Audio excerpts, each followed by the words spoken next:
PNP Northern Samar hinikayat na bigyan ng prioridad ang pagkakaroon ng security guard ng bawat paaralan matapos ang nangyaring pamamaril sa San Jose National High School sa Tacloban City.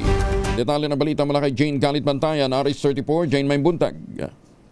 Nagpahayag ang PNP na mahalaga at napapanahon na ang pagkakaroon ng mga security guard sa bawat paaralan, lalo na dito sa lalawigan ng Northeast Samar, upang mamonitor ang mga estudyante na pumapasok matapos ang nangyaring pamamaril sa paaralan ng San Jose National High School na kinasasangkutan ng dalawang suspect na pawang minor de edad at pagkasawi ng 3 estudyante.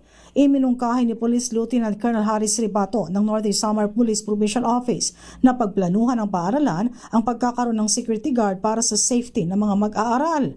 Lumalabas na ilan lamang ng mga paaralan dito sa lalawigan ang may itinalagang security guard. Una nang binanggit ng mismong Division Superintendent ng DepEd Northeast Samar ang pagkakaroon dapat ng mga guard sa bawat paaralan. Samantala, matapos ang insidente, ngayong araw ay nagpatupad agad ng inspeksyon ang ilan sa mga paaralan ng lalawigan sa mga estudyante kung saan isa-isang tinitingnan ng mga guard ang bag ng mga estudyante bago pumasok.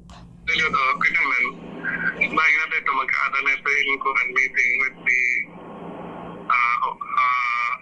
head of the school, tapos yung mga natin iba-ibang doon sa high school, yung principal or supervisor, then the teacher, so yung member na naman, member ng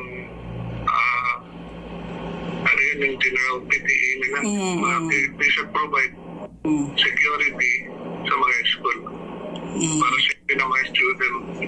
Ayan. Okay. Ang pahayag ni Police Lieutenant Colonel Harris Ribato ng Northeast Samar Police Provincial Office. Mula sa Aksyon Radyo Katarman, RH34 Jane Galit Bantayan ng DZRH. Una sa Pilipinas, una sa Pilipino. Maraming salamat, Jane Galit Bantayan.